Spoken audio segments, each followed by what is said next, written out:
De la même manière aussi, le Seigneur se glorifie durant la prédication de sa parole. Car la foi vient de ce qu'on entend et ce qu'on entend vient de la parole de Dieu.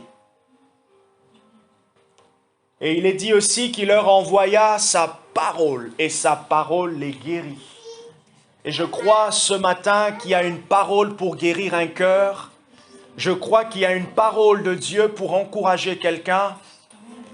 Je crois qu'il y a une parole du Seigneur pour fortifier la foi de quelqu'un ce matin. Je crois qu'il y a une révélation du Saint-Esprit pour booster la foi de quelqu'un ce matin. Je crois au Dieu qui parle. Je crois au Dieu qui est au milieu de son peuple. Je crois au ministère du Saint-Esprit authentique, là où 2 ou 3 sont assemblés en son nom.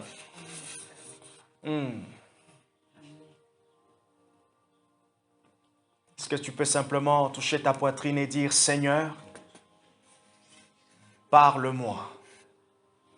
Saint-Esprit, Esprit de la révélation, enseigne-moi. Ouvre les yeux de mon cœur, que je vois les merveilles de ta loi, que mon entendement ce matin soit transformé, que mon oreille spirituelle reçoive tes instructions. Laissez-moi prier. Esprit de l'Éternel, Esprit de la révélation, Esprit qui manifeste l'onction prophétique. Oh, le Saint-Esprit de Dieu qui ouvre les yeux des cœurs, le Saint-Esprit qui fortifie, qui élève Jésus-Christ. Que cette exaltation du Fils de Dieu soit le partage de tout un chacun, que Jésus ainsi que sa puissance, que Jésus ainsi que son amour, que Jésus ainsi que sa bonté, soit le partage de tous ce matin. Que la révélation de Jésus soit donnée afin que sa gloire remplisse ce lieu, mais aussi remplisse nos cœurs. Zone de la soflande si e shande boya, i cose menaçando sahide blovante sayanache. Dans le nom puissant de Jésus, Saint-Esprit, je suis disposé.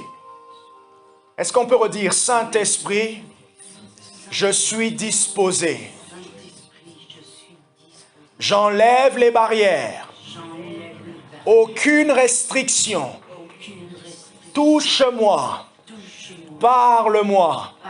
Envahis-moi de ta présence. Augmente. Envahis mon être, mon cœur, de tout de Jésus.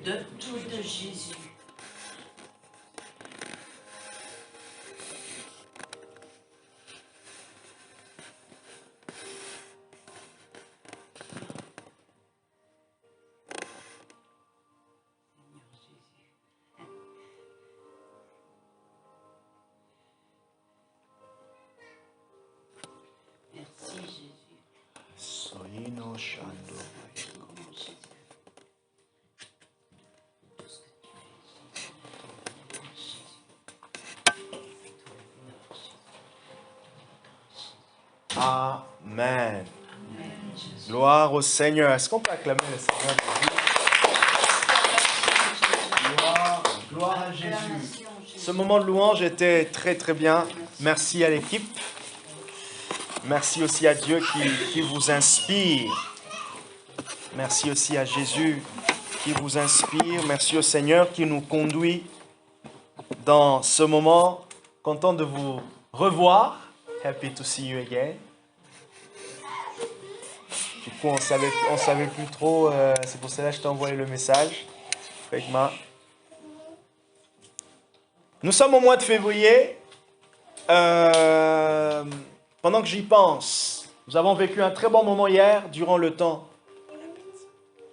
Un très bon moment hier. Non, un très bon moment hier durant le temps de prière. Et Je nous encourage du coup, pour ceux qui n'étaient pas là, le samedi prochain, durant notre temps de prière, c'est un moment spécial où nous allons prier par rapport à une vision, à une pensée, une image que Marie a vue à notre dernière semaine de prière qui était il y a une semaine, je crois. Elle a vu que nous étions en train tous ensemble de monter comme de gravir une montagne, c'est ça? Et donc on montait comme dans une ascension. Et donc nous allons prier par rapport à ça, nous allons prier par rapport à l'ascension spirituelle, nous allons prier par rapport au fait de monter, gravir, au fait, monter la montagne de Dieu. Donc nous allons développer cette pensée dans la prière et prier aussi vraiment par rapport à l'unité pour aller ensemble, avancer avec Dieu.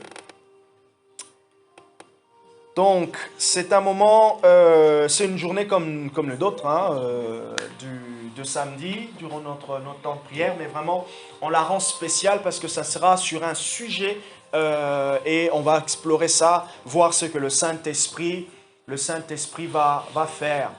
La prière, c'est le souffle de vie du chrétien. Okay? La prière combinée à la parole de Dieu, bref, Dieu se révèle. Même Jésus, qui n'était pas égal à Dieu, a exprimé cette dépendance. Celui qui prie exprime sa dépendance envers Dieu. Il montre qu'il ne peut pas tout lui-même, qu'il s'attend à quelque chose. Et puisque c'est presque difficile dans notre nature humaine de pouvoir dépendre de quelqu'un, notre chair, et c'est la chair a du mal et le diable nous combat dans le domaine de la prière parce qu'il sait que celui qui s'humilie, il est élevé. Amen. Il y a des vertus spirituelles qu'il ne faut jamais, jamais, jamais mettre de côté, comme l'humilité. Celui qui prie s'humilie. Et Jacques nous dit, humiliez-vous sous la main puissante de l'Éternel, afin qu'il quoi? Afin qu'il vous élève au temps convenable. Et celui qui prie s'humilie. Bien sûr, c'est une conversation, bien sûr, c'est un moment intime, mais nous exprimons aussi notre humilité devant Dieu. Prenez avec moi 1 Corinthiens chapitre 12, à partir du verset 4, si je ne me trompe pas. 1 Corinthiens chapitre 12, et donc nous allons nous retrouver samedi pour prier par rapport à ce moment. Et nous savons que la prière est efficace et Dieu écoute les prières. 1 Corinthiens chapitre 12, à partir du verset 4. Je continue mon thème, l'onction prophétique dans l'église locale. Je suis dans la grande série. Ceux qui ne sont pas encore abonnés à notre chaîne YouTube, je vous encourage à pouvoir vous abonner et à activer la cloche. Comme ça, vous pourrez suivre, vous pourrez vous nourrir. D'ailleurs, c'est une parenthèse que j'ouvre. Franchement, aujourd'hui, au XXIe siècle, je crois que je l'ai déjà souligné, je pense, vous avez tellement des ressources pour pouvoir grandir spirituellement. Il y a tellement d'informations qu'à Dieu, à un certain moment, si quelqu'un ne grandit pas, c'est que la personne ne va pas là où il y a l'information. Il y a tellement de ressources. Beaucoup, bien sûr, en anglais, certaines particularités de ressources en anglais, mais aussi en français, il y a tellement de livres. Il faut simplement avoir accès aux ressources. Et ce que j'ai compris aussi avec Dieu, lorsque vous avez la soif, au moment opportun, Dieu va vous emmener, il va vous donner les ressources dont vous avez besoin. Il y a des livres que je lis aujourd'hui, je me dis, mais je pouvais les lire il y a un mois, je pouvais les lire l'année dernière ou l'année avant. Mais pourquoi? Parce que peut-être à ce moment-là, je n'ai pas eu accès à ça. Mais quand je découvre et je me dis, mais waouh, ce livre rentre dans la vision, dans la poursuite des choses que je désire. Je me dis, waouh, Dieu, il emmène les bonnes choses au bon moment. Et ce qui est aussi puissant que j'ai découvert, lorsque vous avez la soif de quelque chose, lisez un livre qui parle de cette soif. Vous allez facilement être enseigné et Dieu va vous parler facilement. J'ai envie de manger un bon pondu. J'ai envie de manger un bon, une bonne crêpe. J'ai envie d'un bon McDo. J'ai envie, je sais pas, d'un très bon repas, un archi-parmentier. Bon, j'ai vu Nicole qui a dit non, McDo, non, c'est la mauvaise bouffe. Ok, bon, je sais pas, on prend, je sais pas, un bon archi-parmentier ou le bon plat que tu aimes. Lorsque vous avez cette faim, vous allez bien manger. Vous avez la faim d'une chose, vous allez bien manger. C'est de la même manière, aussi spirituellement, lorsque vous avez faim, vous désirez quelque chose, nourrissez-vous de cette chose-là. Facilement, ça serait facile. Facilement, ça serait facile. Bref, ça serait facile. Ça serait facile. Et vous n'allez pas fournir beaucoup d'efforts. Le Saint-Esprit veut te fortifier. Comment tu... J'ai pas... Ton prénom, c'est Adela. Ouais. Donc, Pragma va nous aider, va faire l'interprète. Comme le Saint-Esprit est l'interprète de Jésus. J'entendais en Swahili, anakuona.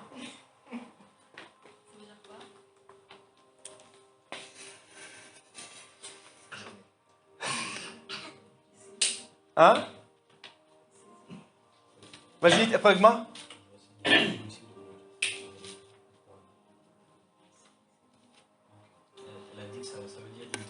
Il te voit.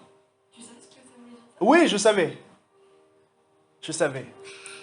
En Swahili, j'entendais le Saint-Esprit me dire pour toi, anakuona.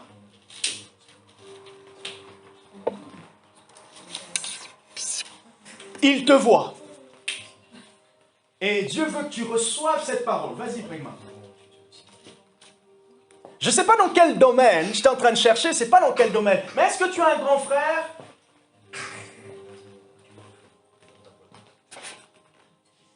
Ok.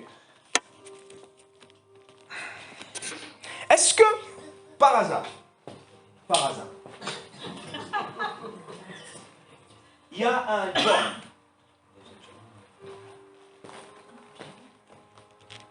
dans la famille? Non, je ne pense pas. John. John, ça veut dire Jean en anglais. Voilà, c'est ça. On va continuer par la grâce de Dieu. Est-ce que ce mot revenait comme ça? Ah, vous avez dit, mais comment ça s'est passé? Donc, oh, Dieu, oui. Hein? Non, j'entendais John. Dieu, en vous parlant, se sert, il prend tout ce que vous avez. Bien sûr, le Saint-Esprit peut me donner un nom en italien, en brésilien, donc en brésilien portugais, peut me montrer quelque chose, me rappeler quelque chose. Donc Dieu peut se servir des ressources que vous avez, toute la connaissance que vous avez, pour vous parler. Et ça, c'est ce qui est beau. C'est qu'il y a là comme... Il n'y a pas une violation. C'est quoi ça? Je rentre dans des mots bizarres aujourd'hui. Il n'y a pas violation, mais il y a plutôt collaboration. L'onction prophétique dans l'église locale. Dieu vient avec tout ce que vous connaissez et là, il vient échanger avec vous. Est-ce que vous avez 2 filles? Oui. Hein? 3. Mais moi, je voyais 2 filles. Ok?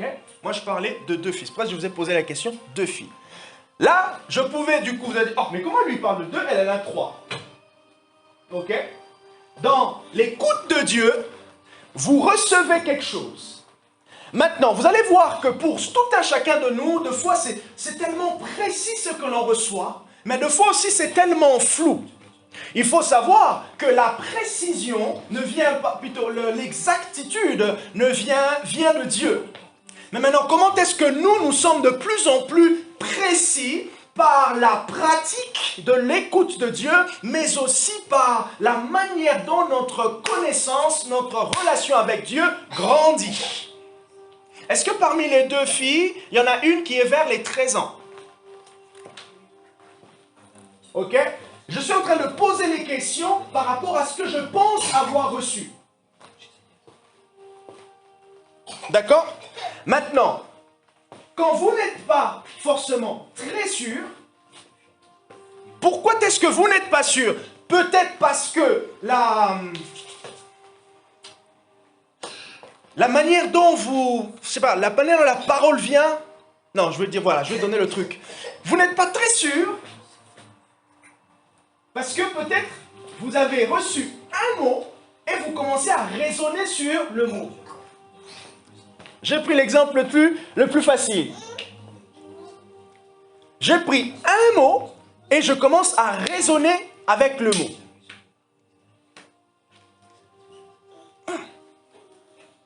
Je commence à regarder la personne. Ah, elle? Non. Je commence à étudier déjà. Briser? Mais pragma, pourquoi j'entends? Pourquoi briser? Ça va. Du coup, là, je rentre déjà dans l'analyse de ce que Dieu est en train de me dire et je perds, moi, du coup, la confiance au Dieu qui me dit, dis-lui. Ok? Déjà, pour tout ça, Dieu nous parle de cette manière pour nous encourager. Il y a toujours quelque chose, il y a toujours un but. Lorsque Dieu nous parle comme ça, comme là, pour elle, Adela, Anakuona, Dieu veut simplement lui dire, même si le mot signifie « il te voit », mais il veut qu'elle sache. Qu'elle sache plutôt que Dieu la connaît. Que Dieu la connaît. Je reviens sur mon texte et je vais continuer et je vais revenir pour la sœur à Tatiana. 1 Corinthiens chapitre 12 verset 4. Il y a diversité de dons, mais le même esprit. Diversité de services, mais le même Seigneur. Diversité d'opérations, mais le même Dieu qui opère tout en tous. Diversité de dons, première chose. Diversité de services, deuxième chose. Et diversité d'opérations avec comme dénominateur commun le même Seigneur. Or, verset 7, à chacun la manifestation de l'Esprit est donnée pour l'utilité commune. En effet, à l'un est donné par l'Esprit une parole de sagesse, à l'autre une parole de connaissance, selon le même Esprit, à un autre la foi, par le même Esprit, à un autre des dons de guérison, par le même Esprit, à un autre le don d'opérer des miracles, à un autre la prophétie, à un autre le discernement des esprits, à un autre diverses sortes de langues, à un autre l'interprétation de langues. S'il y a un passage, une rubrique, une partie de la Bible que vous souhaitez étudier par rapport aux dons spirituels, c'est 1 Corinthiens 12, 1 Corinthiens 13, 1 Corinthiens 14. Ok, 1 Corinthiens 12, Paul explique en long et à large les dons spirituels. 1 Corinthiens 13, Paul fait asseoir la motivation concernant la manifestation des dons spirituels. Et là, il parle de l'amour. C'est parce que Dieu est amour et qu'il veut communiquer à nous, communiquer son amour, qu'il nous parle de cette manière. Et vous allez être rassurés et être d'accord avec moi qu'à chaque fois que vous recevez une parole venant de Dieu par quelqu'un, vous vous sentez aimé, vous vous sentez connu. Oh. Vous vous sentez aimé, vous vous sentez connu. Pourquoi cet effet-là? Parce que ça montre la restauration que Jésus a produite. Jésus a placé cela, parce que ce que nous avions dans le jardin d'Éden, le fait d'être connu de Dieu, le fait d'avoir accès à sa personne, en sa présence, nous l'avions perdu à cause du péché. Et lorsque le péché est venu, Éphésiens chapitre 2, le péché a placé l'inimitié, le péché a placé la séparation. Et donc, c'est pour cela, même aujourd'hui, à chaque fois que l'on blesse, qu'on attriste le Saint-Esprit, on peut ressentir comme un certain trouble. Moi, ça m'arrive. Si je sens que je suis sorti un peu de ma zone, de mon... Il faut que je le rebaisse. Et je sens comme à l'intérieur troublé. Troublé, je ne pourrais pas opérer tranquillement. Le pire encore, si c'est quand on est dans le couple. Quand dans le couple, ça va pas bien. Il faut monter dans les airs pour pouvoir écouter Dieu. Pourquoi? Simplement parce que cette atmosphère de paix, cette atmosphère de calme est très importante pour l'être intérieur. Sinon, vous allez... En fait, Dieu ne part pas. Je suis toujours enfant de Dieu. Je reste, si vous voulez, avec l'étiquette pasteur et tout. Les dons vont toujours opérer. Mais ce qui est important, ce n'est pas d'opérer avec les dons. Ce qui est important, c'est de garder la communion avec la personne qui donne les dons. Et c'est cette communion qui est très importante qu'on doit amener partout, partout, partout. C'est cette communion-là qui est importante. Les dons, ça fonctionnera toujours. Tu as été appelé les dons, Dieu ne les récupère jamais. Mais la communion, c'est un effort de tous les jours pour pouvoir la préserver. Et je vous ai parlé la dernière fois de la définition que j'entendais par rapport à l'onction prophétique. Où Paul est en train d'expliquer. D'ailleurs, 1 Corinthiens 14, le verset 1, Paul nous encourage à aspirer aux dons spirituels les meilleurs, mais surtout à celui de la prophétie. Rendez-vous dans quelques mois où on parlera en long et en large sur les dons spirituels. Je nous ai dit que l'onction prophétique, c'est le revêtement de la puissance du Seigneur, la puissance de Dieu sur quelqu'un, ok? Le revêtement de la puissance de Dieu sur quelqu'un, et cette puissance le rend capable de pouvoir entendre, recevoir des révélations. Ok, ça c'était la définition que j'ai donnée la dernière fois. J'ai dit aussi qu'en effet, la manifestation de l'onction prophétique est en réalité la présence tangible et palpable du Saint-Esprit dans un endroit. Comme je l'ai fait la dernière fois, par la grâce de Dieu, je suis allé aussi un peu dans la pratique. Ok, comme je l'ai fait aujourd'hui.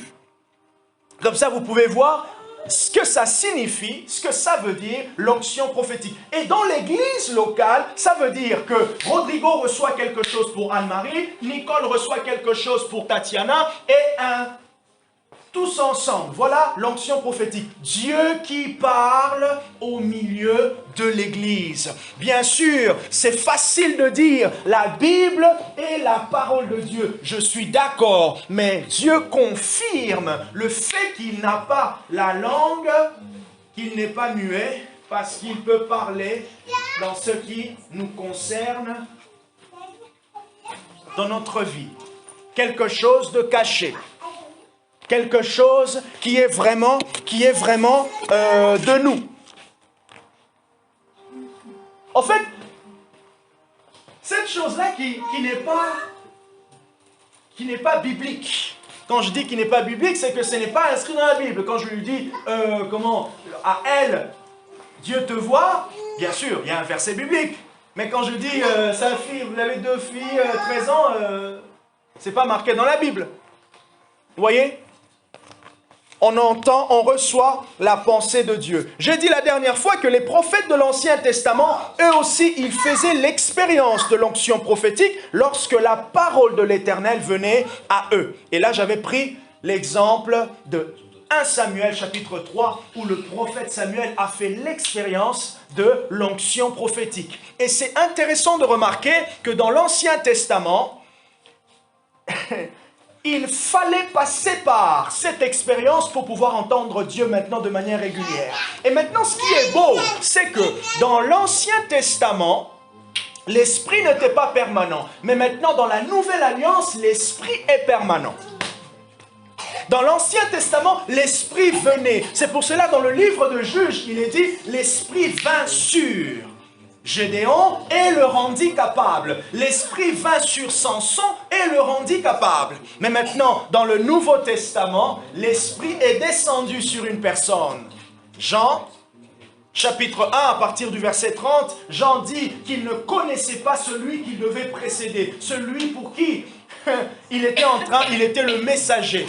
Mais afin de le faire connaître, Dieu l'a dit, celui sur qui tu verras l'Esprit descendre, c'est celui-là, le Messie. C'est celui-là. qui ôte, l'agneau de Dieu qui ôte le péché du monde. Et donc nous aujourd'hui, l'onction prophétique, la présence de Dieu est en permanence avec nous. Le but de mon message, c'est que nous soyons tous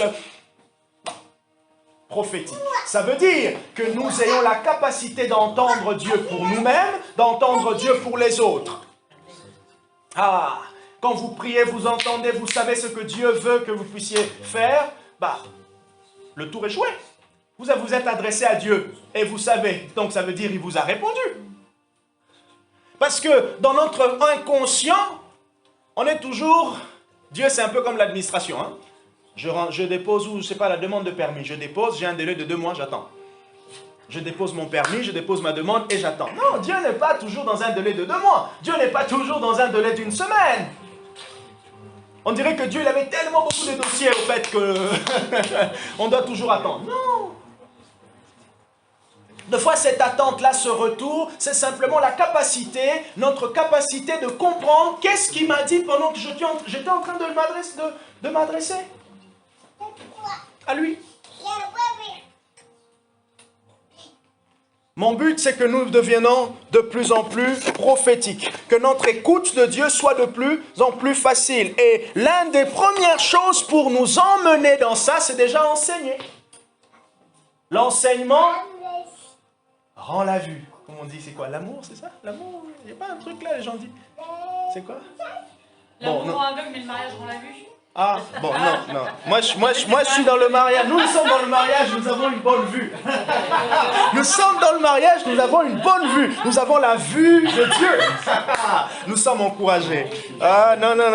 Ça, c'est pour les gens du monde, pour discréditer le mariage. Non, nous, on sait que... Oui, mais je l'ai récupéré, la perche. Non, nous sommes bénis dans le mariage. Au-delà des difficultés, nous persévérons et nous savons que Dieu est au centre. C'est ça. Ok? Donc, on vit aussi des bons moments. Là aussi, il y a des tensions. On fait descendre la tension avec un tensiomètre. C'était une blague. C'était une blague. Je reprends.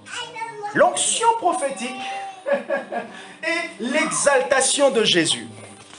Maintenant, regardez. Je sais là où je nous emmène. Je nous ai dit la dernière fois que les 4 buts de l'onction prophétique au sein de l'Église, c'est de pouvoir consoler, exhorter, ok, et j'ai oublié. Consoler, exhorter, je vais vous dire ça, conforter. Premièrement, j'ai dit que l'onction prophétique a pour but de conforter, exhorter, consoler. Deuxièmement, j'ai dit que l'onction prophétique avait pour but de pouvoir bâtir notre foi dans la puissance de Dieu. Troisièmement, j'avais dit que l'onction prophétique a l'utilité commune. Et quatrièmement, j'ai dit que l'onction prophétique a pour but d'exalter Jésus. Et c'est là maintenant que je vais un peu insister aujourd'hui, c'est que le fait d'entendre Dieu n'est pas simplement pour que nous puissions dire « Wow, je suis super chrétien, je suis super spirituel. » Non. Le but, au fait, c'est que chacun d'entre nous puisse voir comment Jésus le connaît ou la connaît. Le but, c'est que lorsque le Saint-Esprit le fait, qu'il puisse réaliser la parole que Jésus a lui-même dit en parlant du Saint-Esprit. Lorsqu'il viendra, il révélera ma gloire. Le but de l'onction prophétique au sein de l'Église, c'est que les cœurs s'attachent encore plus à Dieu. Pourquoi? Parce qu'ils l'auront entendu. Ils l'auront reçu quelque chose venant de lui. Vous imaginez, on vous parle d'un Dieu, je vous parle d'un Dieu que je n'ai pas connu, que je n'ai pas vu, connu dans la chair. Mais je vous parle d'un Dieu que j'ai connu en esprit, comme Paul, que j'ai rencontré. Et cette conviction, cette connaissance est tellement fraîche, tellement vraie, comme si hier ou il y a 5 minutes, Jésus m'avait envoyé un SMS pour me dire « Jean-Marc, t'es prêt ?» Et j'ai répondu « Oui, Jésus, je suis prêt. » Non. Mais c'est le Saint-Esprit qui rend témoignage. il le rend vrai. Notez ceci, la glorification de Jésus est le but de la manifestation de l'onction prophétique. Il est le sujet et le but. Il est le summum de la révélation prophétique. Jésus est le summum de la révélation prophétique. Je reprends, la glorification de Jésus est le but de la manifestation de l'onction prophétique au sein de l'Église. Il est le sujet. Tu pourras prendre une photo, t'inquiète pas. Tu pourras même réécouter. Donc, tu as plusieurs options. Il est le sujet, il est le but, il est le summum de la révélation prophétique. Tout ce que Dieu est en train de faire, c'est pour nous emmener vers lui. C'est pour que notre attachement soit encore profond. La manifestation de l'onction prophétique ouvre les yeux des cœurs sur Jésus. Elle ouvre les yeux de nos cœurs, non pas sur un Jésus qui est à la croix, mais sur un Jésus ressuscité. Ça veut dire le Jésus glorifié. Cette glorification du Fils de Dieu est visible par le fait que le Saint-Esprit révèle ce que Christ a l'intention de faire, ce que Christ est en train de dire, ce que Dieu a à cœur à mon sujet. Vous imaginez, venez dire à quelqu'un, le Seigneur veut que tu saches telle chose par rapport à telle situation dont tu traverses. Mais je ne t'en ai pas parlé, c'était rapidement passé dans ma tête. Je ne m'étais même pas attardé. Donc Dieu voit même mes réflexions qui ont duré 15 secondes. Mais il a eu une pensée de ma tête, il l'a vu. Et le pire, ou la beauté de tout ça, c'est que c'est la première fois que je suis arrivé dans votre église. Ça veut dire on ne se connaît pas. Mais comment ça se fait que tu me racontes tout ça? Waouh! Ça veut dire vraiment, Dieu, il me voit. Dieu, il me connaît. Dieu, il connaît vraiment les détails de ma vie. Et la personne Il y a quelque chose qui bouge. Comme on dit, les lignes bougent. Il y a quelque chose qui se passe dans son intérieur. Et ce qui est beau, c'est que il y aura une ouverture. Elle sera un peu plus disposée. Et c'est ce que Dieu veut. Dieu veut avoir cet entretien personnel avec chacun. Ainsi, la révélation illumine Jésus-Christ dans les cœurs. La révélation, cette parole qu'on reçoit, cette parole que le Saint-Esprit fait entendre, ça illumine Jésus dans les cœurs. Et ça, c'est très important. Jésus ne doit pas rester simplement un nom qu'on a lu dans la Bible, mais plutôt Jésus doit être celui qui illumine notre cœur. S'il est vraiment la vie, il faut que sa vie soit réelle dans nos cœurs. Qu'on sente au-dedans de nous comment sa vie est en train de traverser nos cœurs. Oh, la proximité de Christ. Je dis que cette révélation illumine Jésus. Sa personne, son œuvre ont un sens, une signification plus profonde. Ils reconnaissent qu'il est vraiment présent. Les personnes qui le reçoivent reconnaissent qu'il est vraiment présent et vivant parmi eux. Et s'il y avait une forme d'incrédulité, l'incrédulité est ainsi effacée à cause du témoignage qui est apporté par le Saint-Esprit. Le doute, toutes ces choses qui nous emmènent à penser qu'il n'est pas là, c'est effacé, c'est écarté. Écarté, éloigné. Pourquoi? Parce que le Saint-Esprit parle à cause de l'onction prophétique. Je dis que le but de l'onction prophétique, je vous en ai donné 4 points, mais le dernier, c'est l'exaltation de Jésus. Ça, c'est vraiment quelque chose que j'aimerais que vous puissiez retenir. Dieu parle pour que Jésus soit exalté. Même quand Dieu me dit, ne va pas là-bas, ne fais pas ça, ou même quand Dieu me dit simplement, quelle que soit la parole qui est donnée, c'est pour que Jésus soit exalté. Que je sache qu'il me connaît et qu'il est près de moi.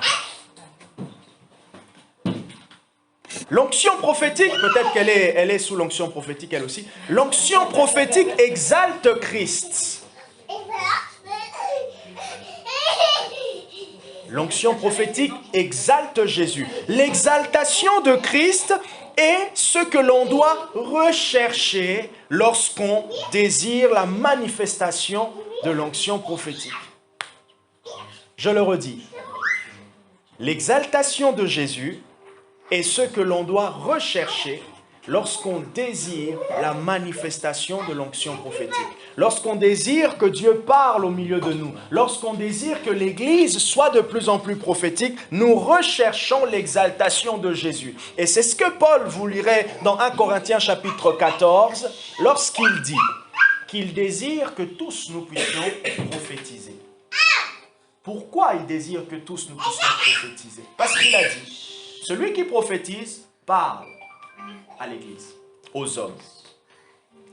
Il dit, et là, c'est là qu'il met en lumière les langues avec la prophétie. Lando rapali, kashando repanama. T'as compris quelque chose? Non. C'est tout à fait normal. Parce que ce que je suis en train de dire est une langue pour une édification personnelle.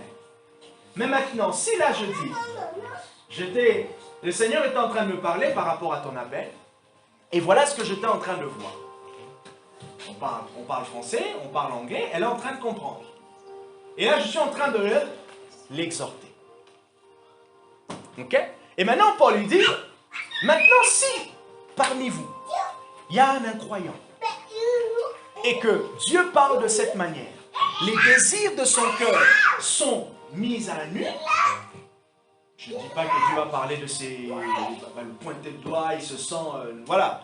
Tout ce que Dieu peut vouloir révéler.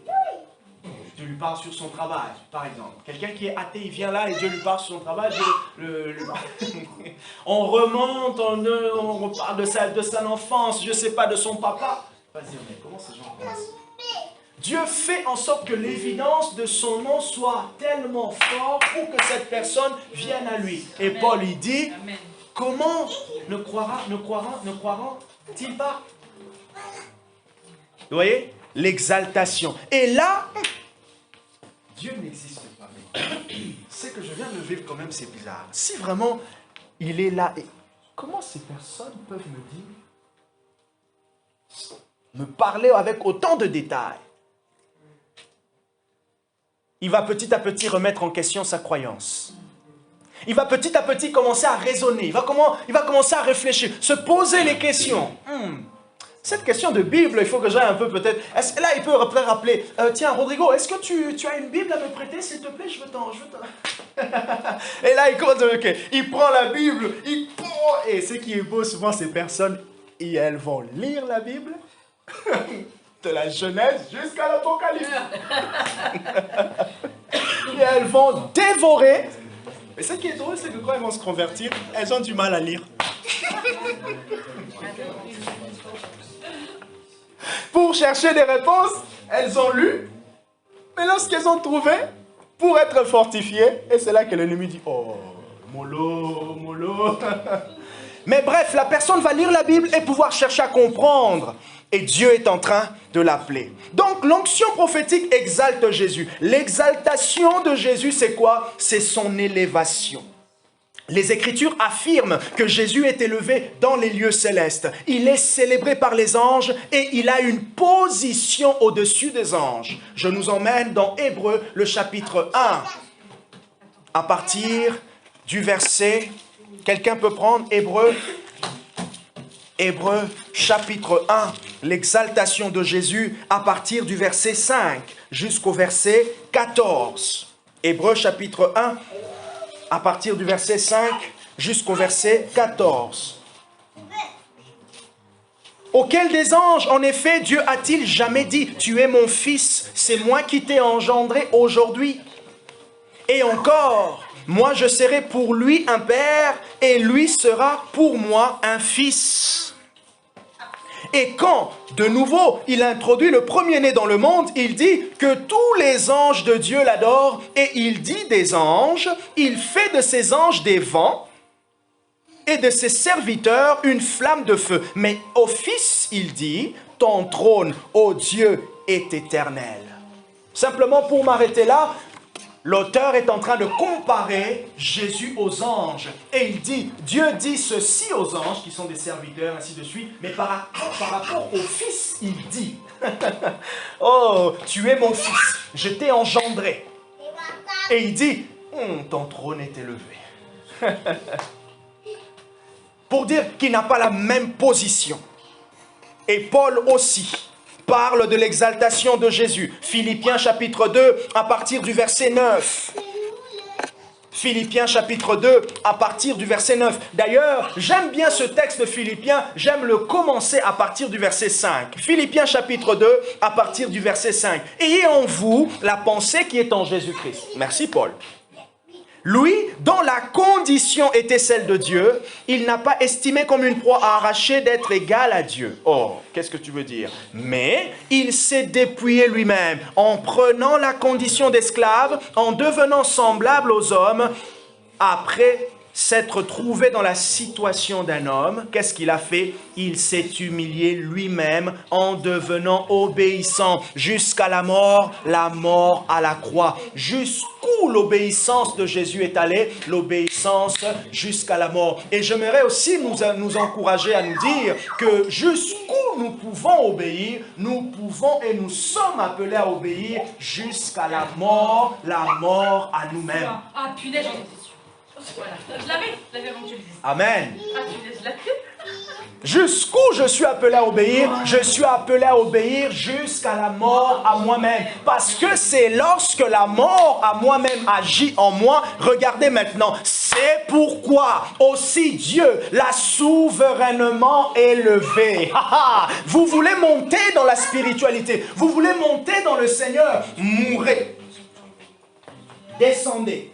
Jésus, plus mon humilité est en train d'être profonde, plus mon élévation, je serai élevé. Ça veut dire simplement que je veux permettre au Saint-Esprit de pouvoir s'exprimer facilement. Parce que lorsque je meurs à moi-même, qu'est-ce que je suis en train de faire? C'est ma chair que je suis en train de crucifier. C'est ma volonté que je suis en train de crucifier. Le Saint-Esprit est en train de clouer. Il est en train de taper là, il est en train de taper là, il est en train de taper comme ça. Et là, je reste là. Et qu'est-ce que je dis? Seigneur, je m'abandonne à toi. Il dit, oui. Maintenant, la vraie vie peut s'exprimer. Paf! La résurrection vient. Et c'est là qu'on sent la force spirituelle monter. C'est là qu'on peut dire, face au péché, je suis fort au-dessus de toi. Je suis puissant par celui qui me fortifie. De Philippiens 2, verset 9, c'est pourquoi aussi Dieu l'a souverainement élevé et lui a donné le nom au-dessus de tout le nom, par lequel tout genou fléchit et toute langue confesse qu'il est Seigneur. Je vous pose une question, Pourquoi? Ou qu'est-ce qui constitue la force de l'autorité du chrétien dans le nom de Jésus? Parce qu'il nous a donné son autorité. Oui. Non, c'est pas ça. Je reprends ma question. Qu'est-ce qui constitue? Regardez le verset. C'est pourquoi Dieu aussi l'a souverainement élevé et lui a donné une position au-dessus. Maintenant, à cause de cette position, afin qu'au nom de Jésus, tout genou fléchisse dans les cieux, sur la terre, sous la terre, et que toute langue confesse que Jésus-Christ est Seigneur. Ah, j'aime la fin. À la gloire de Dieu le Père. Oh, franchement, cette fin pour moi, c'est comme flan pâtissier. C'est bon. En passant, hein, il y a des gâteaux dont ne partez pas. Donc, rendez-vous à la fin, je vous dirai pour qui ce sont ces gâteaux. Du coup, tu parles de l'obéissance. L'obéissance, oui. Parce que du coup, c'est pour ça que ça... En fait, si nous, notre obéissance, elle est ce que Dieu attend de nous, oui. Le fait que quand on va prendre autorité, en fait, c'est là que le nom de Jésus va prévaloir, parce que du coup, vu qu'on aura été obéissant, oui. Comment dire, l'ennemi en face de nous va savoir notre posture, en fait. D'accord. Tu es dans les rouages, tu es dans les clous, super. L'autorité que l'ennemi voit, C'est le témoignage, bien sûr l'obéissance de Jésus. Mais le diable ne peut pas dire le contraire. Jésus, il s'est humilié. Il a vu son humilité. Il a vu son obéissance, l'obéissance qui l'a conduit à la mort. Parce que Jésus avait aussi l'opportunité de pouvoir s'échapper. Vous vous rappelez de Gethsemane? Vous vous rappelez quand il a pleuré? Vous vous rappelez quand il a dit « Ah, je sens la pression. » Hey, s'il était français, s'il était africain, qu'est-ce qu'il allait dire? « Ah non, j'aime pas cette pression-là, ça me saoule. » Non, il a dit au Père. Non. Il a dit au Père, éloigne-le si tu veux. Il a dit, si tu veux éloigner de moi cette coupe. Mais non pas ma volonté, mais la sienne. Là, il est en train de soumettre sa chair. On peut voir au fait à ce niveau-là la dualité. On peut voir à ce niveau-là le combat. Il est resté spirituel jusqu'au bout.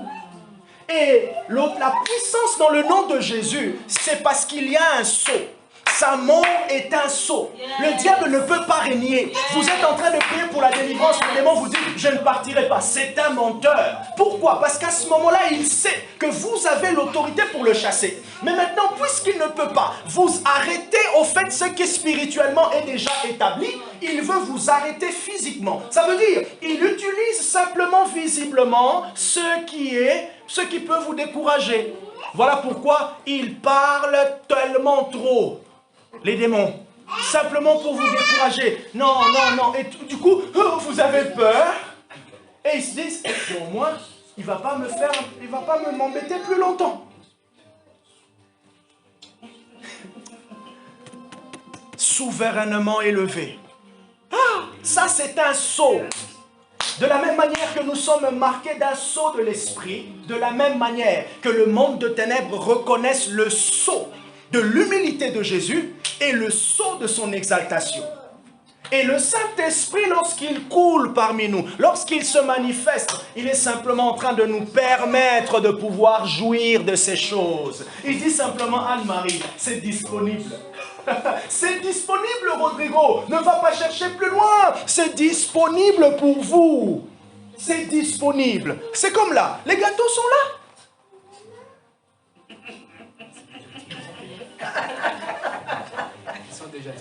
Voilà, ils sont déjà disponibles.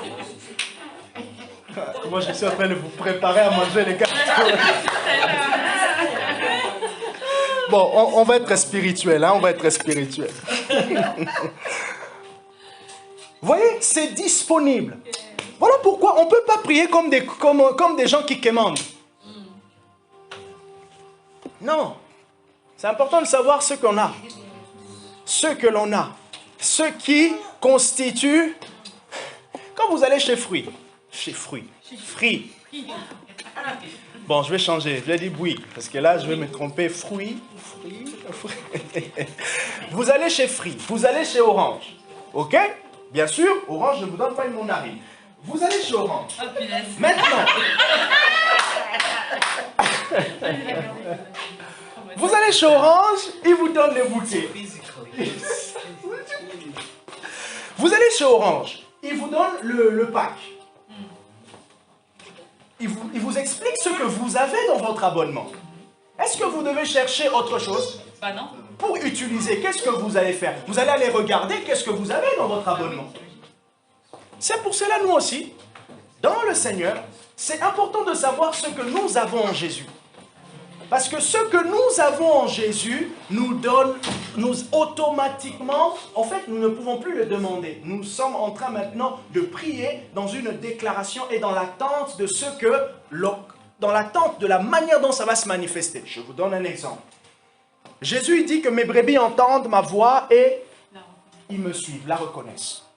Seigneur, je sais que je peux entendre ta voix. J'ai l'impression là maintenant de ne pas recevoir quelque chose. Puisque tu as dit que tes brebis entendent ta voix et te reconnaissent, je m'attends à recevoir quelque chose. Seigneur Jésus, pour tout ce que tu m'as donné, J'appelle à manifestation ces choses dans ma vie. J'appelle à manifestation. Donc, je mets ma foi sur ce que j'ai. Et je ne suis plus en train de quémander, Seigneur, donne. Et Dieu fait, non. Seigneur, donne. Non, je ne quémande pas. Je suis simplement en train de remercier. Et j'attends maintenant voir comment est-ce que je reçois. Comment est-ce que le Saint-Esprit me le donne. Et de foi aussi, vous savez, ce que vous avez déjà, Dieu ne va pas agir à votre place.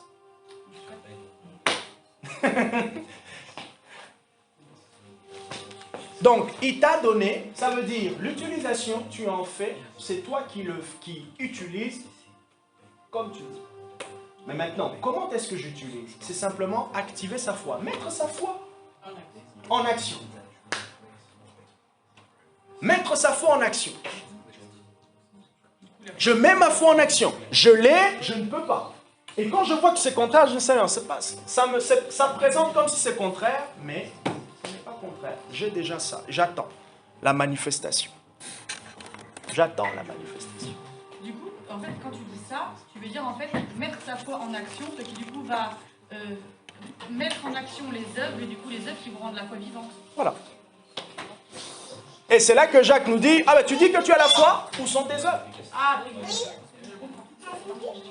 Or, la foi est une ferme assurance des choses qu'on espère, une démonstration. La démonstration de celle qu'on ne voit pas, c'est ce qui va arriver, mais aussi la manière dont on va marcher, on va aller pour saisir ce qu'on attend voir. Vous savez, Seigneur, manifeste-toi. Posons-nous la question, est-ce que le Saint-Esprit a refusé de se manifester? Non. Donc, comment on peut prier? Seigneur, nous nous attendons à ce que tu te manifestes. Première chose. Deuxième chose, comment le Seigneur va se manifester?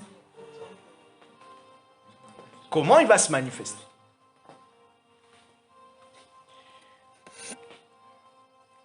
Alléluia.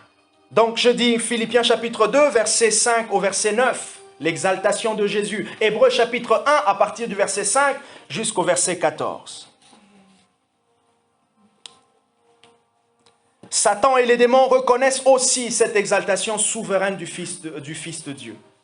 Et l'œuvre du Saint-Esprit est d'attester dans nos cœurs la puissance et la réalité de la position de Christ. Je répète.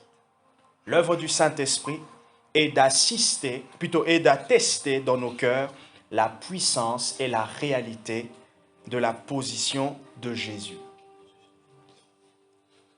L'onction prophétique dans l'église locale a comme pour but de conforter, exhorter et consoler. Premièrement. Deuxièmement, bâtir notre foi dans la puissance de Dieu. Troisièmement, ça sert pour l'utilité commune. Quatrièmement, ça aide à l'exaltation de Jésus. Que Jésus soit élevé. Et j'ai un peu insisté sur l'exaltation de Jésus. C'est ce que l'on recherche. Je n'ai pas tout dit de ce que j'ai noté. J'ai été troublé par les exemples mandarine, orange. Mais on va continuer, on va prier. Est-ce que mon frère... Posez la question. Oui, il parle français un peu, il connaît un peu. Est-ce que tu aimes le football? Non. Ok. Ah, c'est... Il y a friction, quoi. Non? Non. Ok. Tu n'aimes pas? Ok. Il y a une raison particulière? Non.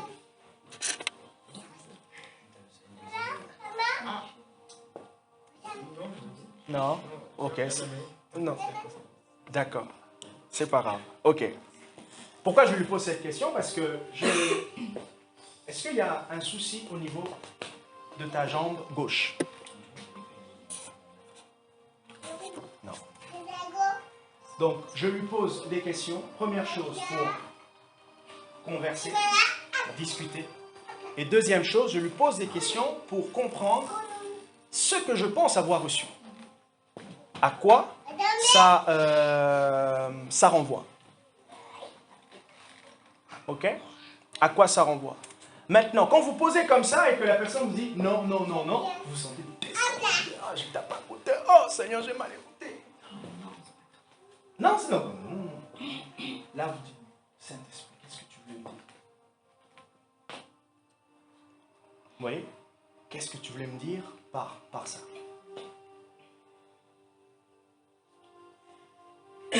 J'ai encore d'autres trucs.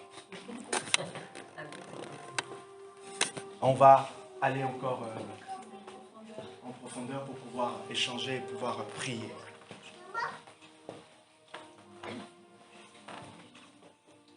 L'onction prophétique dans l'église locale pour fortifier la foi. Et Dieu veut fortifier la foi de tout un chacun. On va prier en remerciant le Seigneur pour le message. On va prier en disant à Dieu, merci de m'avoir parlé, merci de m'avoir fait rire, merci de m'avoir encouragé. Et Saint-Esprit, je demande d'être encore sensible à l'écoute de ta voix. Prions dans le nom de Jésus. Solendo sadeblai sevi. Précieux Saint-Esprit, chandelo sadeblai chevidela. Sondeblai de la chose est fénilée. Seigneur, laissons ta blague que nous chomenessés. Nous prions, Père éternel, en te remerciant pour la manifestation de ta puissance au milieu de nous, la manifestation, Père, de ton onction, de la puissance, de la révélation, de l'Esprit qui parle, de l'Esprit qui fortifie au milieu de l'Église. Kola desine fande chez de la so pananayase. Ikonemendo sa de la so mandasa le poile. Oh Jésus, Seigneur, rends-nous encore dans l'Église sensibles, être à l'écoute de manière naturelle. Rends, Seigneur, oh Dieu, à l'Église, donne-nous d'être à l'écoute de manière naturelle. Donne-nous, Seigneur, d'être à ton écoute. Donne-nous de recevoir, Tout-Puissant.